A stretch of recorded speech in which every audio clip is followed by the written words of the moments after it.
In this video, I'm not only going to share the 5 variables we tweak to break our clients out of weight loss plateau, but also tell you which of those 5 variables you need to be tweaking based on your history. That's right, there isn't a one-size-fits-all approach. Hi VivaFam, this is Richa from Coach Viva. Let's go. Okay, before we start, weigh yourself and measure your waist, and for women, you may also want to measure your hips as well. And then also measure your neck. Do this first thing in the morning when you wake up before you eat or drink anything. You want to have body measurements too because fat loss isn't linear. Some weeks your weight will decrease and some weeks it'll stay the same even if you've been eating in the calorie deficit. And you'll notice that your body measurements will decrease even if your weight stays the same or increase. The bottom line is that as long as your weight or body measurements are decreasing every week, you are making progress. I'm going to first list all 5 variables and then at the end tell you which variables to try first. Number 1, nutritional compliance. Majority of the time when clients come to me, they thought that they were in a calorie deficit, but in fact we find out that they weren't. Here are the factors that caused the underestimation to happen. Eating back exercise calories. Don't do this. The calories you burn exercising is vastly overestimated by a majority of apps. It also leads to a mindset where you use food as a reward and exercise as punishment. This is a very unhealthy mindset to be in. Not accounting for hidden calories in 0-calorie foods. So there was a client who was not losing weight despite eating in a calorie deficit. Turns out that she was using olive oil spray, which is 0 calories as per the nutrition label, and she was spraying it for 5 seconds.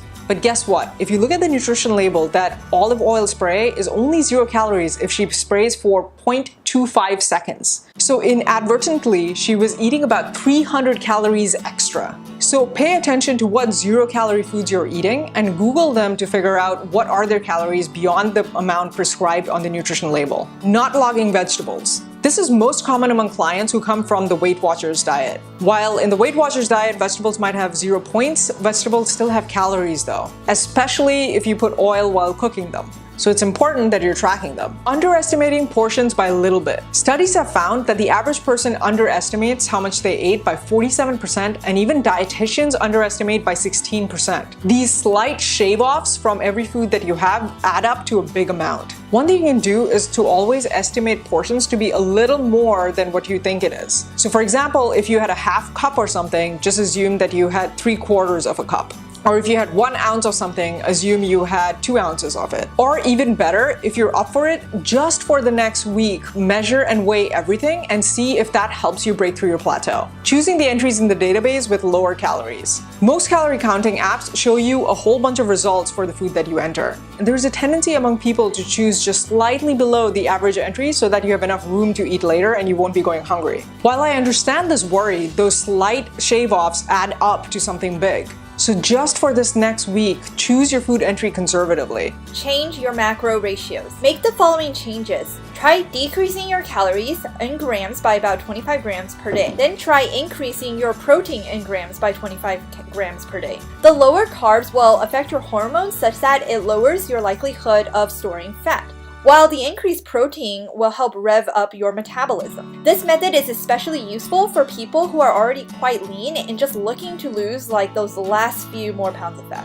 Number 3, improve food quality. This means eating fewer processed foods. For the next week, aim for the following for every meal. 1 to 2 fist-sized portions of vegetables, 1 to 2 cupped handfuls of grains, and 1 palm-sized lean protein. And of course, none of the foods should be dripping in sauce or completely fried or in any way cooked in such a way that it strips it of all its nutritional value. And for the next week only, minimize your alcoholic drinks, your caloric drinks, your sweets, and your junk food to 0 if possible. This is only for the next week, just to test if this causes you to break out of your plateau. If you do break out of your plateau, then you know that it's the food quality that has been holding you back. So for the week after, change 1 food quality that would be closer to the ideal that you were doing in that 1 week of experimentation. So for example, if normally you ate 0 vegetables, then try to have 1 vegetable in a day and work week over week to get to the ideal. Deepen the deficit using exercise.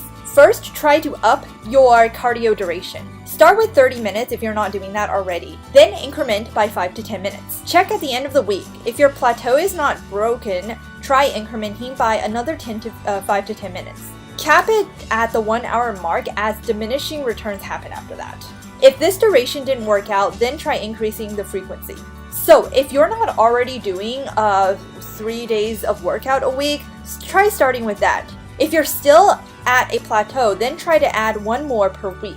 Do this until you reach about 6 cardio sessions a week. You can also try to do 2 cardio sessions a day if you really want to. But I wouldn't recommend doing 2 cardio sessions a day every single day for a very long time. Your body may get burnt out and overtrained. Now, if increasing frequency does not work, then you can try experimenting with upping the intensity of your cardio. HIIT or high intensity interval training is a good workout type to try. If you're not doing it already, I highly recommend it, and I'll put a HIIT template in the description below. Lastly, if the intensity increase isn't working out either, try changing the type of cardio that you're doing.